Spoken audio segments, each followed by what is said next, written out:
Electrochemistry. Electrochemistry में देखेंगे हम लोग क्या करेंगे, यहाँ पर मेटल का इलेक्ट्रोड पोटेंशियल निकालेंगे। तो इसमें आप सबसे पहले यहाँ से देखें measurement of the electrode potential of the metal. Copper का, कॉपर में आपको मालूम है कि कॉपर जो है कैथोड का कार्य करता है और ये हाइड्रोजन इलेक्ट्रोड होता है तो ये एनोड का कार्य करेगा।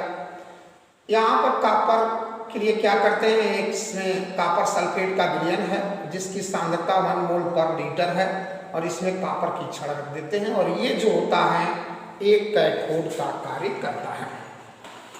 यहां से देखेंगे तो ये हो गया है आपका कैथोड हो गया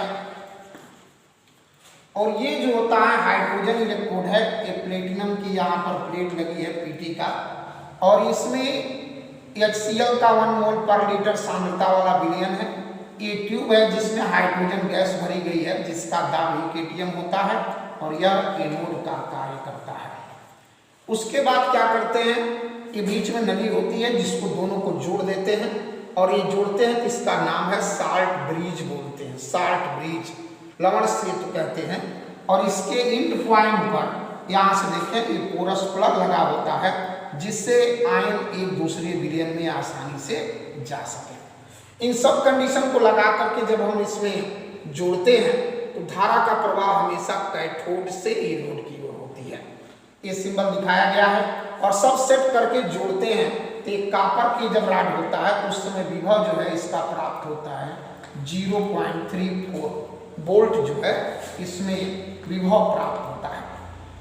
अब इसके बाद हमें ये निकालना है कि इसका कॉपर का कितना होगा, ये तो पूरे सेल का है। अब इसके बाद यहाँ से आप देखें एनोड पर कौन सी क्रिया होगी, तो यहाँ पर देखें एट एनोड। एनोड पर आपको मालूम है क्या होता है, हमेशा ऑक्सीडेशन होता है। तो एनोड पर यहाँ से क्या हो जाएगा, ये 2, यहाँ से आप देखेंगे ये H2 है गैस और उसके बाद ये 2H आयन बना लेता है और प्लस हो जाता है, 2 इलेक्ट्रॉन यहाँ से निकल जाता है और जहाँ इलेक्ट्रॉन निकलता है वो क्या होता है, ऑक्सीडेशन। इसी तरह से देखेंगे एट कैथोड क्या हो जाएगा, कैथोड पर आप देखेंगे होता क्या है, ए है Cu है और +2 चार्ज है और +2 इलेक्ट्रॉन को एक्सेप्ट करता है, एक्सेप्ट करके कॉपर में कन्वर्ट हो जाता है और यहाँ हो जाता है रिडक्शन। तो एक कैथोड हो गया, ये एनोड हो गया, ये क्रियाएं हो गई। अब इसके बाद देखें इसको सॉल्व कैसे करेंगे। इसके लिए होता है standard potential, standard electrode potential of the cell is equal to होता है E यहाँ से R माइनस EL। R का मतलब राइट साइड, L का मतलब क्या होता है, लेफ्ट साइड। R साइड मतलब राइट साइड में हमेशा कैथोड रखते हैं और लेफ्ट साइड में एनोड। अब इसको इसका मतलब लिख सकते हैं E not is equal to E not, यहाँ से लिख सकते हैं कैथोड और माइनस E नॉट हो जाएगा एनोड। और आगे बढ़े तो E not is equal to हो जाएगा, कैथोड कौन सा कार्य कर रहा है, तो यहाँ से हो जाएगा Cu पर +2 चार्ज बटे Cu और माइनस E नॉट हो जाएगा 2H आयन अपन H2। मान रखें पूरे सेल का इलेक्ट्रोड पोटेंशियल कितना मिला, तो यहाँ से 0.34 बराबर हो जाएगा E नॉट, यहाँ से देखें Cu पर +2 चार्ज बटे Cu माइनस हाइड्रोजन का कितना होता है 0। तो यहाँ से सॉल्व कर लेंगे, यहाँ से देखें E नॉट Cu पर +2 चार्ज बटे Cu इज इक्वल टू यहाँ प्लस हो जाएगा 0.34 वोल्ट। ये प्राप्त होता है कॉपर का मानक इलेक्ट्रोड विभव।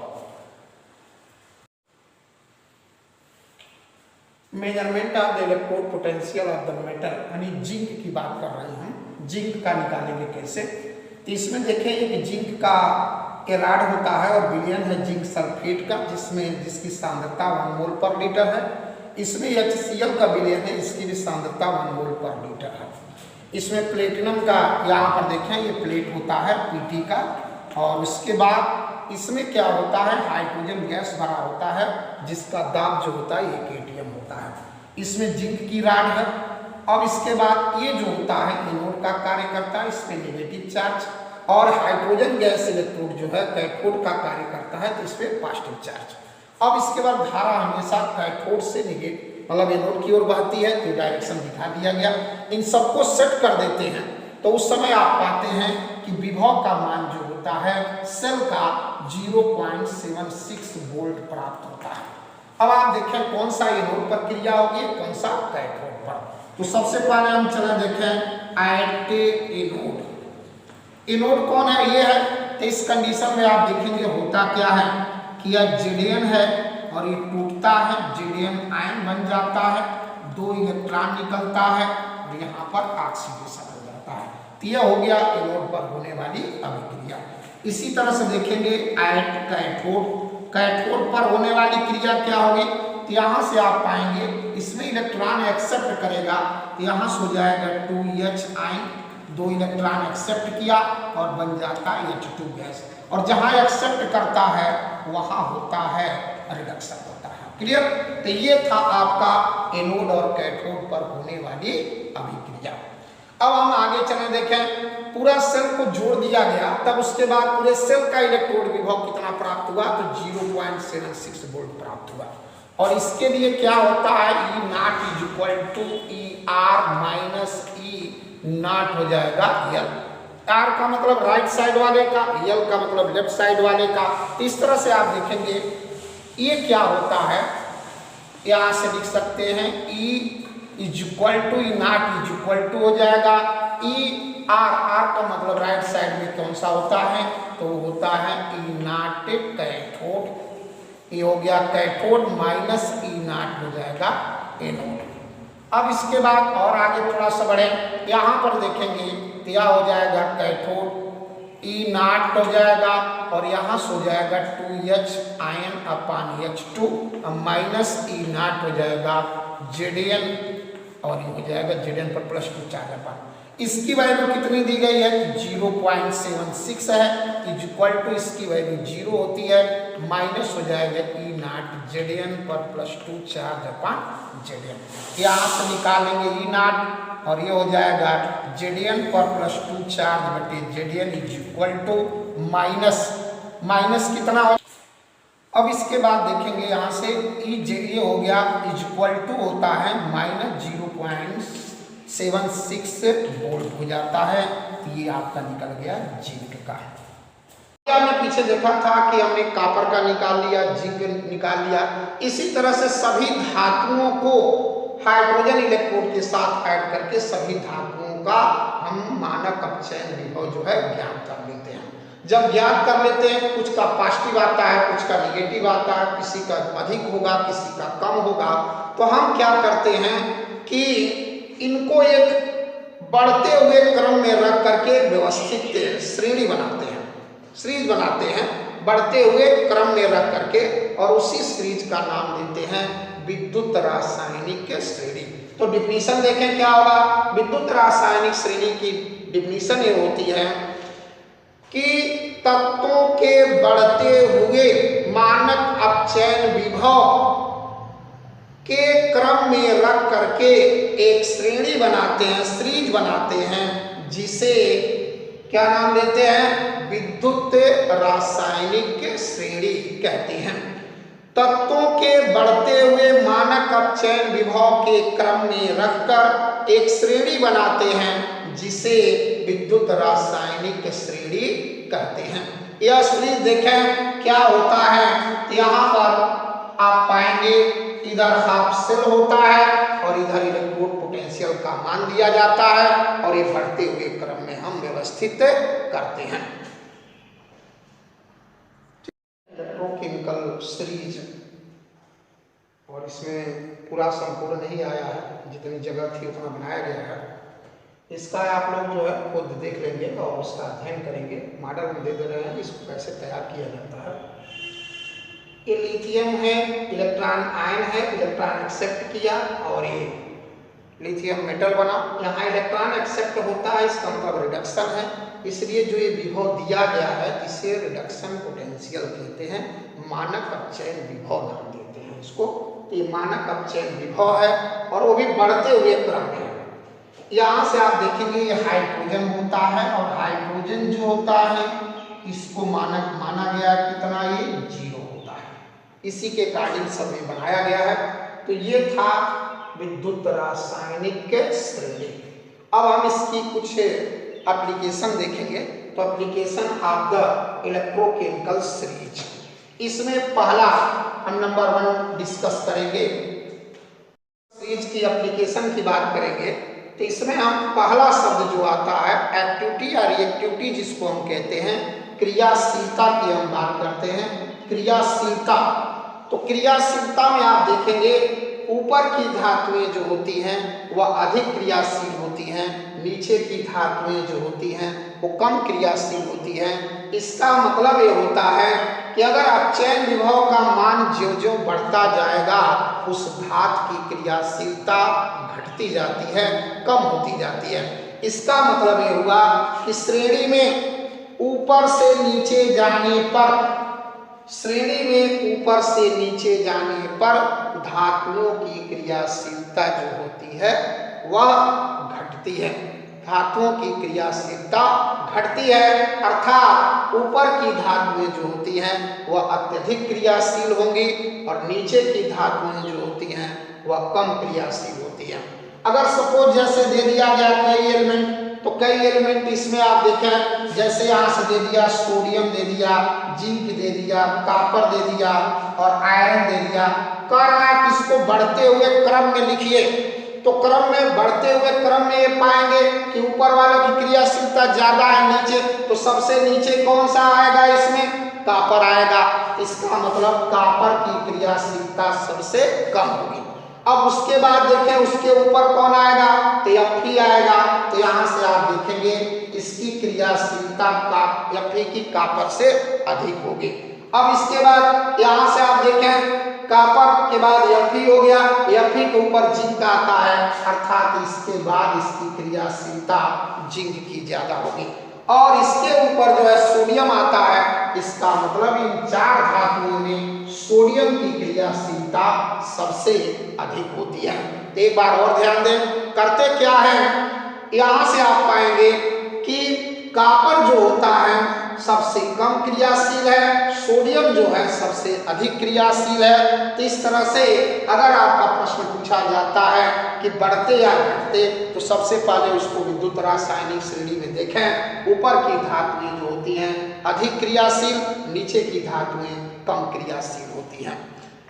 अब उसके बाद दूसरा टॉपिक हम लोग पढ़ेंगे। यहाँ से आप देखें जल से क्रिया, रिएक्शन विद वाटर।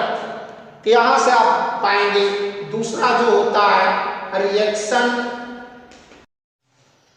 अब रिएक्शन विद वाटर, वाटर आप ये देखेंगे जो ऊपर की धातुएं होती हैं वो क्या करती हैं, वो ठंडे जल से भी क्रिया करके हाइड्रोजन गैस बना देती हैं।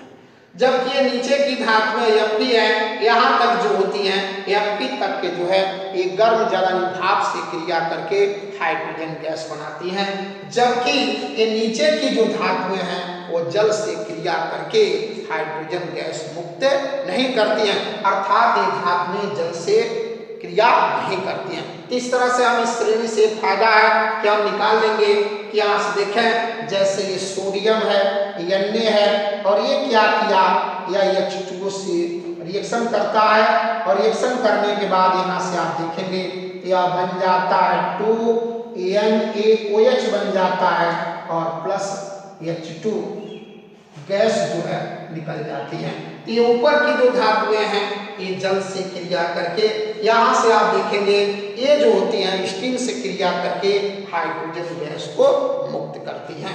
ये 2 कंडीशन हो गया। अब तीसरे नंबर पर हम लोग डिस्कस करेंगे reaction with acid. Reaction with acid तीसरा जो टॉपिक होगा वह होगा रिएक्शन विद, यहाँ से देखें विद एसिड।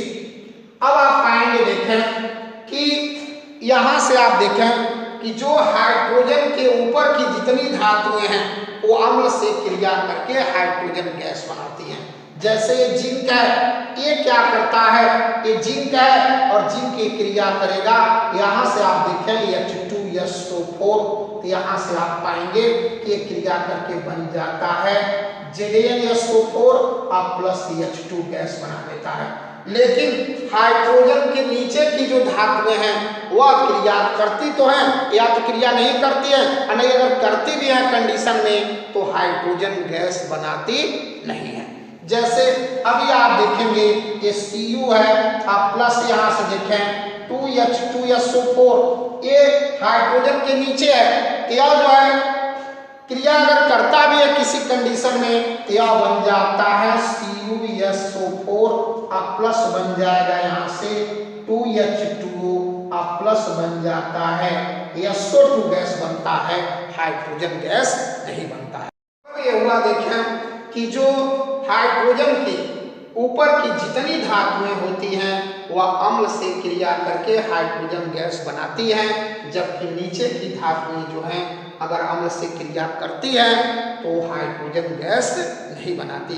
इस तरह से बहुत से समीकरण दिया रहता है, बैलेंस तो रहेगा लेकिन उसमें ये संभावना निकालनी रहती है कि यह क्रिया संभव है कि नहीं है, तो हम इससे पता लगा लेंगे कि जो ऊपर वाली है अम्ल से क्रिया करके हाइड्रोजन बनाती हैं, लेकिन नीचे की धातुएं जो होती हैं वो अम्ल से क्रिया करके हाइड्रोजन गैस बनाती नहीं है।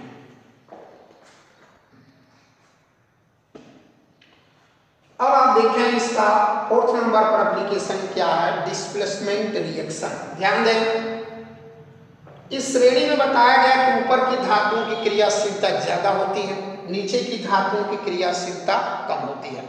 तो अगर कोई नीचे की धातुएं हैं और उसका कोई साल्ट है, जैसे सपोज करें यहाँ CuSO4, अब इसमें हम क्या करते हैं, Zn की छड़ को रख देते हैं। तो जब Zn की छड़ रखेंगे तो क्या होगा, तो होता क्या है, यहाँ से बन जाता है ZnSO4 बन जाता है और प्लस कॉपर यहाँ से मुक्त हो जाता है। लेकिन अगर इसी का हम उल्टा लिखें, जैसे यहाँ से आप देखें यह ZnSO4 है और कॉपर की छड़ रखते हैं, क्या प्रभाव पड़ेगा, तो यहाँ कोई प्रभाव नहीं पड़ेगा, नो इफेक्ट। इसका रीजन हम बता रहे हैं। देखें पहले कंडीशन में देखें क्या होता है, कॉपर सल्फेट है, ये जिंक है, तो इसमें क्या है, कॉपर है और इसमें क्या है, जिंक। तो विद्युत रासायनिक श्रेणी में देखें कॉपर का स्थान नीचे है और जिंक का स्थान ऊपर है। इसका मतलब जिंक की क्रियाशीलता ज्यादा है, कॉपर की क्रियाशीलता कम है। जिसकी क्रियाशीलता कम होती है वो बांड भी वीक होते हैं, इसलिए इनके बीच जो बांड है वो वीक है और ये क्रियाशीलता इसकी ज्यादा है, इसलिए ये बांड को तोड़ देता है और तोड़ने के बाद जिंक सल्फेट। इस तरह से आप देखेंगे यहां पर पाएंगे। अब दूसरे समीकरण में देखिए क्या होता है, जिंक की क्रियाशीलता ज्यादा है, ये बांड भी स्ट्रांग होगा, कॉपर की क्रियाशीलता कम है। अब ये क्या करता है, इसके पास इतनी क्षमता नहीं होती है कि इस बांड को तोड़ दे, इसलिए जिंक सल्फेट के विलयन में हम अगर कॉपर की छड़ रखते हैं तो कोई प्रभाव नहीं पड़ता है। एक एग्जांपल और देखें, अगर यहाँ पर आप देखें यह AgNO3 है और इसमें हम क्या करते हैं, कॉपर की छड़ रखते हैं, तब क्या होगा, तो यहाँ से देखें Ag का स्थान नीचे है, कॉपर का स्थान क्या है, ऊपर है, अतः Ag की क्रियाशीलता कम होगी, ये बांड वीक होगा, कॉपर इसे तोड़ देता है और उसके बाद बन जाता है CuNO3 का होल ट्वाइस और 2Ag मुक्त हो जाता है। लेकिन अगर इसी का उल्टा हम देखें, यहाँ पर क्या करते हैं, अगर हम कॉपर सल्फेट का विलयन रख दें और इसमें हम Ag की छड़ रखें, तब क्या होगा, तो यहाँ से देखें एक कॉपर की क्रियाशीलता अधिक होने के कारण ये बांड स्ट्रांग होगा, Ag की क्रियाशीलता कम है, अतः इसकी इतनी क्षमता नहीं होती है कि इस बांड को तोड़ दे और यहाँ पर कोई प्रभाव नहीं पड़ता है, नो इफेक्ट हो जाता है, कोई क्रिया नहीं होती, कोई प्रभाव नहीं पड़ता है। तो इस तरह से आप कहने का मतलब है कि नीचे की धातुओं के लवण के विलयन में ऊपर की धातु को रखा जाता है तो वह उस लवण के विलयन से उस धातु को अलग कर देता, मुक्त कर देता, विस्थापित कर देता है। तो इस तरह से हम ये समीकरणों से क्लियर करेंगे कि कौन रिएक्शन बैलेंस होने के लिए तो बैलेंस हो जाएगा, CuSO4Zn लिख सकते हैं, लेकिन आप देखेंगे यह क्रिया संभव नहीं है। इस तरह का देखें कि नीचे की धातुओं के लवण के विलयन में ऊपर की धातुओं को रखा जाता है, तो उस लवण से क्या करते हैं, उस धातु को विस्थापित कर देते हैं। एक चौथा स्टेटमेंट था डिस्प्लेसमेंट। अगला देखेंगे अब इसके बाद यहां से आप पाएंगे 5th नंबर पर है ऑक्सीडाइजिंग।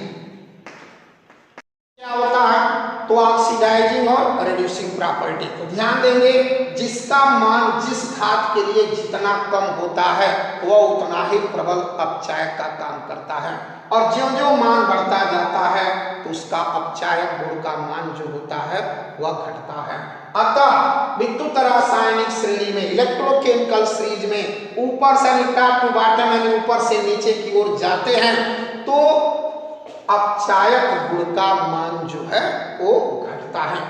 अपचायक गुण का मान घटेगा, कुछ इसमें दिया नहीं गया है, जैसे क्लोरीन, ब्रोमीन, आयोडीन है, तो उस सीरीज में आप देखेंगे ऑक्सीकारक गुण का मान बढ़ता है जबकि अपचायक गुण का मान घटता है। अगर सपोज करें दे दें, यहाँ पर देखें, यहाँ पर जैसे दे दिया है Zn है और उसके बाद सोडियम है, जिंक यहाँ दिया ही गया है, आयरन है, और इसमें पूछा जाए कि सबसे अधिक अपचायक कौन है, तो सबसे पहले हमें देखेंगे या बढ़ते हुए अपचायक के क्रम में लिखिए, तो सबसे देखें ऊपर कौन सा आता है, इन सब में सोडियम ऊपर आता है, अतः और सबसे नीचे कौन आता है, तो Fe आता है। इसका मतलब Fe की अपचायक क्षमता सबसे कम होती है, उससे अधिक किसका होगा, Zn का होगा, और Zn से अधिक किसका होगा, सोडियम का होगा। इस तरह से आप देखें, हम इसकी सहायता से ऑक्सीडाइजिंग और रिड्यूसिंग प्रॉपर्टी ज्ञान कर लेते हैं। एक बार और देखें, ऊपर से नीचे जाने पर विद्युत रासायनिक श्रेणी में अपचायक गुण का मान घटता है जबकि ऑक्सीकारक गुण का मान जो है बढ़ता है। अब आप देखें इसमें कुछ कंडीशन और है, जैसे ये ऊपर की जितने धातुएं होती हैं प्रबल धन विद्युतीय होती हैं, इसलिए इनके ऑक्साइड जो होती हैं बहुत ही बॉन्ड स्ट्रांग होता है और एक गर्म। अब इसके बाद देखें, यहाँ पर जो ऊपर की धातुएं हैं प्रबल धन विद्युतीय होती हैं, इसलिए ऑक्सीजन के साथ मिलकर ऑक्साइड बनाती हैं, और ये बॉन्ड इतना स्ट्रांग होता है कि ऊपर की धातुओं के ऑक्साइड जो है वो टूटते नहीं हैं।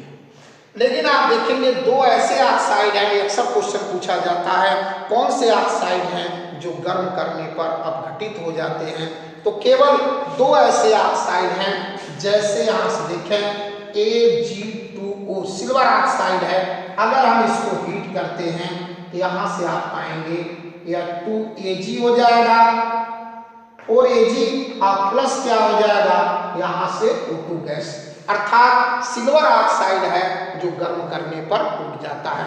दूसरा ऑक्साइड होता है HgO, इनको भी गर्म करते हैं तो होता क्या है कि यह जो है Hg बन जाता है और प्लस जो है O2 गैस निकल जाता है, O2 गैस बनता है।